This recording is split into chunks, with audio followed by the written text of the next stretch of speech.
Hello friend, welcome back to civil Gyan. आप सभी का सिविल ज्ञान में स्वागत है। दोस्तों, आप सभी ने पार्ट 1 वीडियो देख ली होगी। उसमें हमने जो है 21 फरवरी को जो एग्ज़ाम हुआ था उसके जो मॉर्निंग सेशन में मॉर्निंग टाइम में आपको जो एग्ज़ाम हुआ था उसके हम लोग नॉन टेक्निकल क्वेश्चन को डिस्कस किए थे। अब यहाँ पे हम लोग जो नॉन टेक्निकल सेक्शन का डिस्कशन करेंगे जो आपका सेकंड मीटिंग में टाइम हुआ था।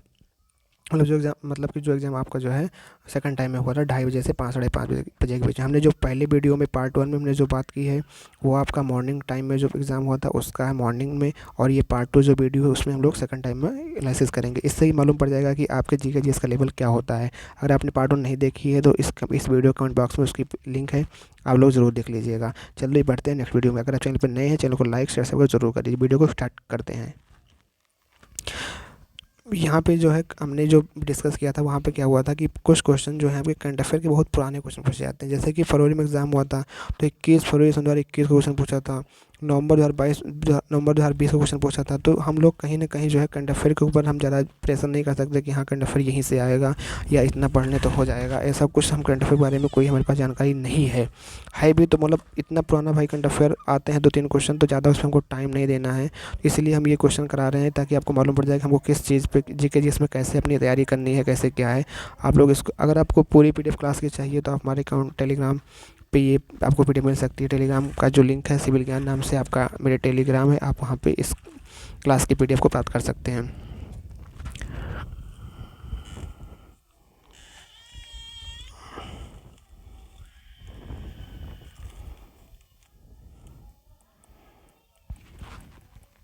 चलिए वीडियो को स्टार्ट करते हैं, देखते हैं पहला क्वेश्चन आपका कौन सा है। जैसे कि यहाँ पे जो है आपका जो है बता दें आपकी जानकारी के लिए कि आप सभी को पता ही होगा कि टोटल आपको 200 क्वेश्चन देखने को मिलते हैं। 200 क्वेश्चन आपको 150 क्वेश्चन आपको जो है टेक्निकल रहते हैं, जिसमें से 20 क्वेश्चन आपके जनरल अवेयरनेस के रहते हैं और 20 क्वेश्चन आपको जो है रीजनिंग के देखने को मिलते हैं। 10 क्वेश्चन आपको जो है हिंदी के देखने को मिलते हैं। आपकी जानकारी के लिए हम बता रहे हैं। चलिए हम जनरल अवेयरनेस को क्वेश्चन को यहाँ पर देख लेते हैं कि कौन कौन सा आपका क्वेश्चन है। पहला क्वेश्चन आपका है कि कि डैश की पुण्यतिथि को भारत में महापरिनिर्वाण दिवस मनाया जाता है। तो महापरिनिर्वाण दिवस के रूप में मनाया जाता है? मंगल पांडे के पुण्यतिथि को, भगत सिंह की पुण्यतिथि को, भीमराव अम्बेडकर के, कि वल्लभ भाई पटेल के। तो आपको बताना है। तो भैया वल्लभ भाई पटेल, ये आपकी ऑप्शन नंबर सी यहाँ हो जाएगा। भीमराव अम्बेडकर जो थे उनके महापरिनिर्वाण दिवस के रूप में आपका भीमराव अम्बेडकर की पुण्यतिथि को मनाया जाता है। अगर आपसे कोई पूछे कि वल्लभ भाई पटेल का 31 अक्टूबर को हम लोग जो जयंती मनाते हैं, जिसको हम लोग जो है लौह पुरुष सरदार वल्लभ भाई पटेल के नाम से भी इनको जाना जाता है। तो अगला क्वेश्चन आपका देख लेते हैं। क्वेश्चन नंबर 2 क्या पूछा गया था? क्वेश्चन नंबर 2 पूछा गया है कि दिसंबर 1946 में भारतीय संविधान सभा के प्रथम अधिवेशन में कितने सदस्यों ने भाग लिया था? 216, option number 1, option number B 207, option number C 198, option number D 184। तो यहाँ पर 207 सदस्यों ने भाग लिया था। ऑप्शन नंबर बी यहाँ पर क्या हो जाता है? Right answer. तो आपने देखा कि एक क्वेश्चन आपका जो पॉलिटी का पूछा गया था। अगर आपने पार्ट 1 देखा हो वहाँ भी देखा होगा कि एक क्वेश्चन आपका जो है वहाँ भी पॉलिटी से पूछा गया था। अगला क्वेश्चन है आपका कि फीफा प्लेयर ऑफ द 20वीं सेंचुरी अवार्ड जीतने वाले 2 संयुक्त विजेताओं में से एक कौन थे? तो आपको बताना है। तो वो कौन थे? एक वो थे डिएगो माराडोना आपके जो थे फीफा प्लेयर ऑफ द 20वीं सेंचुरी के अवार्ड जीतने वाले 2 संयुक्त विजेताओं में से एक थे। ऑप्शन नंबर डी यहाँ हो जाएगा आपका करेक्ट आंसर। तो स्पोर्ट्स से भी आपका एक क्वेश्चन पूछा गया है। अगला क्वेश्चन है आपका, निम्नलिखित में से भारत के संविधान का कौन सा अनुच्छेद राज्य के राज्यपाल को क्षमादान आदि और कुछ विशिष्ट स्थितियों में सजाएं निलंबित करने, माफ़ करने या लघुकरण करने की शक्ति प्रदान करता है?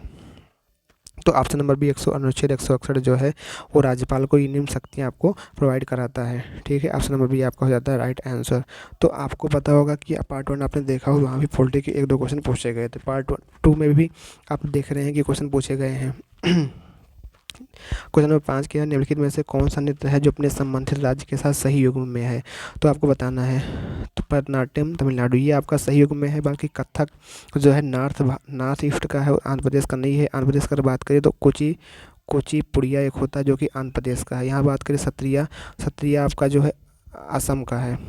ठीक है, उड़ीसा का है उड़िया, और कुचिपुड़िया आपका जो आंध्र प्रदेश का है। तो कुचिपुड़िया के सामने लिखा असम, तो ये भी गलत। सत्य के सामने लिखा है उड़ीसा, ये भी गलत। कथक के सामने लिखा आंध्र प्रदेश, ये भी गलत। तो आपका यहाँ पे सही आंसर क्या हो जाएगा? भरतनाट्यम आपका जो है तमिलनाडु का, ये आपका सही आंसर हो जाएगा। तो ऑप्शन नंबर यहाँ पे करेक्ट आंसर हो जाएगा। तो अब आपको इससे संबंधित आपके जो 8 क्लासिकल डांस है इसको आपको देख लेना है। ठीक है, तो इसमें क्वेश्चन आपका बन सकता है, अगर बनेगा तो ये चीज़ें आप एक बार रिवाइज करके जा सकते हैं एग्जाम में। अगला क्वेश्चन है आपका क्वेश्चन नंबर 6, निम्नलिखित में से कौन सी नदी ब्रह्मपुत्र नदी तंत्र का भाग नहीं है? तो आपकी जो कोसी नदी है वो ब्रह्मपुत्र नदी का भाग नहीं है, इसको आपको ध्यान रखना है। ऑप्शन नंबर बी आपका यहाँ पे करेक्ट आंसर हो जाएगा। तो नदियों से भी एक क्वेश्चन पूछा गया है, उस पार्ट 1 में भी हमने जो वीडियो डिस्कस किया था उसमें भी आपने नदी का एक क्वेश्चन देखा होगा, ठीक है, जिसने पूछा था कि महानदी कटक किस नदी किनारे स्थित है? तो महानदी किनारे स्थित है। तो ये आपको जो है नदियों से भी क्वेश्चन पूछ सकता है। अगला क्वेश्चन है आपका, निम्नलिखित में से कौन सिंधु घाटी सभ्यता के कस्बों और नगरों की विशेषता नहीं थी?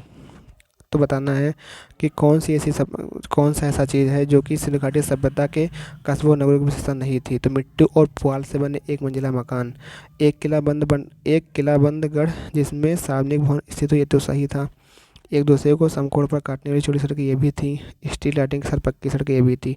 तो मिट्टी और पुआल से बने एक मंजिला मकान, तो आपने देखा कि वहाँ भी पार्ट 1 में आपको ध्यान अगर होगा, पार्ट 1 आपने देखा होगा, पार्ट 1 में एक क्वेश्चन में डिस्कस किया था, हड़प्पा से संबंधित था, जो कि पूछा था कि लोथल का संबंध किस राज्य से है?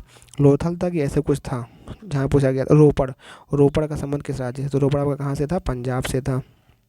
मतलब कहाँ? गुजरात से था। आप देखिए यहाँ पे भी सिंधु घाटी सभ्यता का क्वेश्चन पूछा गया, तो मतलब आपको सिंधु घाटी सभ्यता का क्वेश्चन पूछा ही गया है, तो इसको भी आपको ध्यान रखना है। एक क्वेश्चन अगला पूछा है कि डैश एक प्रकार की व्यावसायिक खेती है जिसमें एक ही फसल जैसे चाय उगाई जाती है, इस प्रकार की खेती में अत्यधिक श्रम और पूंजी की आवश्यकता होती है। तो कौन सा है ऑप्शन नंबर यहाँ पे? बागानी खेती है।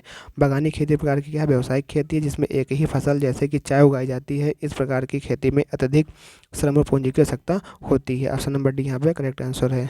अगला क्वेश्चन है कि जनवरी 2021 में भारतीय रिजर्व बैंक ने पर्याप्त पूंजी न होने और अर्जित करने की संभावना न होने के कारण किस प्रकार के सहकारी बैंक लिमिटेड को लाइसेंस निरस्त कर दिया था? तो वो शिवम सहकारी बैंक लिमिटेड के निरस्त कर दिया था। ऑप्शन नंबर डी यहाँ पे क्या है? करेक्ट आंसर है। अगला क्वेश्चन है आपका कि निम्नलिखित में से कौन सा कथन सत्य है, ये बताना है। भौतिक परिवर्तन से रासायनिक परिवर्तन से, फिजिक्स का भी एक क्वेश्चन पूछा गया है। मनुष्यों में पाचन क्रिया क्या है? एक रासायनिक परिवर्तन का उदाहरण है, बिल्कुल सही बात है। ये क्वेश्चन पूछा भी गया, तो ऑप्शन नंबर ये आपका करेक्ट हो जाता है। लेकिन अगला पढ़ लेते हैं कि लिखा किसी पदार्थ का जलना, भाई जलने पर जो है ये भौतिक परिवर्तन का उदाहरण कहाँ रहेगा? तो रासायनिक परिवर्तन हो जाएगा, क्योंकि जलने के बाद वो चीज़ वापस थोड़ी प्राप्त की जा सकती है। लोहे पर जंग लगना क्या है? भौतिक परिवर्तन, रासायनिक परिवर्तन है। रबर बैंड का खींचना रासायनिक गलत बात है, ये कि भौतिक परिवर्तन का उदाहरण। ऑप्शन नंबर ए यहाँ पे हो जाएगा, करेक्ट आंसर हो जाएगा। अगला क्वेश्चन है निम्नलिखित में से कौन सा वाद्य यंत्र लकड़ी, इस्पात और घोड़े के बालों से बनाया जाता है? झांझ, पावा, मजीरा, जंतर। अब भाई ये कुछ भी क्वेश्चन पूछ रखा है इसने, देखो कि वो कौन सा वाद्य यंत्र है जो लकड़ी, इस्पात, घोड़े के बालों से बनाया जाता है? भैया जंतर बनाया जाता है, इसको ध्यान रखना।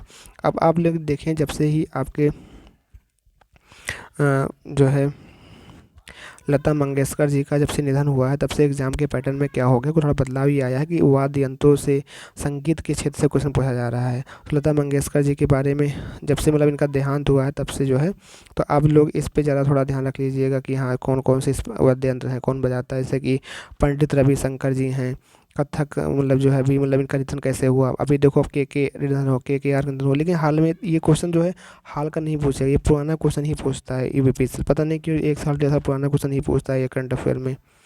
अगर अब पूछ ले कोई बात नहीं, लेकिन जो है पुराना ही पूछा है। अभी हमने 2022 का हम सोल्यूशन करा है, अभी हम आपको 2016 का 2015 सब करा के दिखाएंगे, उसमें देख लीजिएगा। ईस्ट इंडिया कंपनी का 1765 में डैश प्रांत का दीवान नियुक्त किया गया। तो ईस्ट इंडिया कंपनी को 1765 बंगाल प्रांत का दीवान नियुक्त किया। ऑप्शन नंबर क्वेश्चन नंबर 12 का ऑप्शन नंबर डी यहाँ पे हो जाएगा, करेक्ट आंसर हो जाएगा। अगला क्वेश्चन है मोटेरा गुजरात में स्थित नवीनीकृत क्रिकेट स्टेडियम का फरवरी 2021 में उद्घाटन होने तक डैश विश्व का सबसे बड़ा क्रिकेट स्टेडियम था। अब यह नरेंद्र मोदी स्टेडियम, जिसका नाम वर्तमान में क्या है, नरेंद्र मोदी स्टेडियम रखा गया है, मोटेरा गुजरात में, अहमदाबाद में स्थित है। ठीक है, अभी इससे पहले जो था मेलबर्न क्रिकेट ग्राउंड, जो कि आपका जो है सबसे बड़ा विश्व का स्टेडियम था, ये था। लेकिन अब इसके बनने के बाद जो है मोटेरा की, अब ये जो है सेकंड नंबर पे आ गया है। और थर्ड नंबर में कौन पर है? जयपुर का एक है, जो कि है। अगर हम आपसे पूछे गुजरात में ही, अभी मोटेरा में ही आपका आईपीएल सन 2022 का, जैसे कि आप लोग सोचेंगे आईपीएल से क्वेश्चन पूछेगा, आईपीएल से क्वेश्चन पूछेगा, लेकिन ये हो सकता है 2022 का ना पूछ करके 2021 का, 2020 का आईपीएल का पूछ सकता है। अगर पूछेगा तब क्रिकेट से पूछेगा तो यहाँ देखो आईपीएल 2022 का भी जो फाइनल मैच हुआ था, किसके किसी बीच में? गुजरात टाइटन और राजस्थान रॉयल के बीच में हुआ था, जो कि आपका जो है इसमें गुजरात टाइटन विजयी बना था। तो ये भी आपको ध्यान रखना है कि मोटेरा स्टेडियम में हुआ था आईपीएल 2022 का, ये आपका 15वां संस्करण था, ये भी आपको ध्यान रखना है। अगला क्वेश्चन की तरफ बढ़ते हैं। अगला क्वेश्चन था आपका question number 14, which are the following is an institute devoted to the preservation and promotion of Indian literature. तो कौन सी इंस्टीट्यूट है करती है, तो ये आपका साहित्य अकेडमी है, जो कि ऑप्शन नंबर बी यहाँ पे करेक्ट आंसर है। अगला क्वेश्चन है, केंद्रीय बजट 2021 के अनुसार डैश वर्ष से अधिक आयु के वरिष्ठ नागरिक जिनकी आय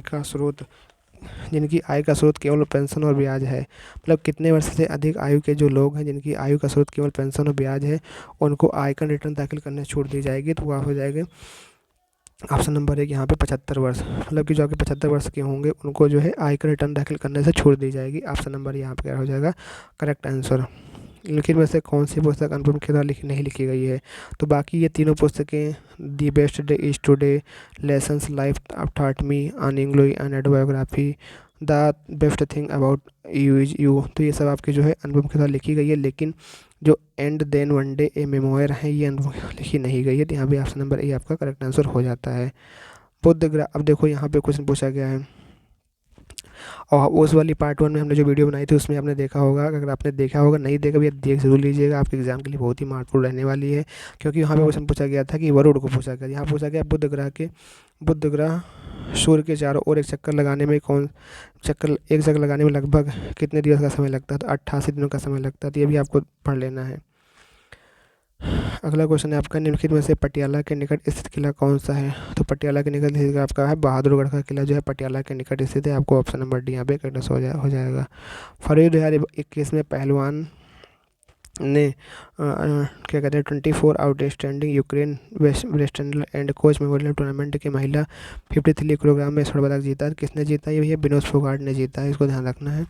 अगला क्वेश्चन है, भारतीय राष्ट्रीय आर्मी ने वर्ष डैश में इम्फाल और कोहिमा के जरिए भारत पर आक्रमण करने का प्रयास किया है, किस वर्ष में किया है, तो ऑप्शन नंबर डी यहाँ पे हो जाएगा 1944 में ये प्रयास किया गया था।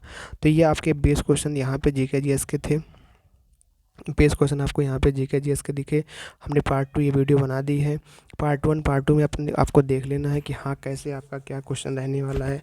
हम दोनों के एनालिसिस से देखे हैं कि पॉलिटी से आपके 2 से 3 क्वेश्चन बन रहे हैं, करंट अफेयर से 3 से 4 क्वेश्चन बन तो रहे हैं, लेकिन कोई फिक्स नहीं है कि यहाँ आपका कहाँ से बन रहा है।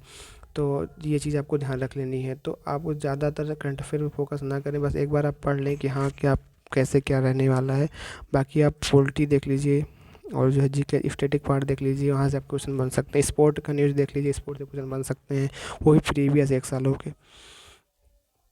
और बाकी मिलते हैं नेक्स्ट वीडियो में। तो हाँ भाई, आपको कुछ हम एक्सपेक्टेड क्वेश्चन करा देंगे जो कि आपके एग्जाम के लिए बहुत ही महत्वपूर्ण यूपीपीएसएल के लिए रहने वाला होगा।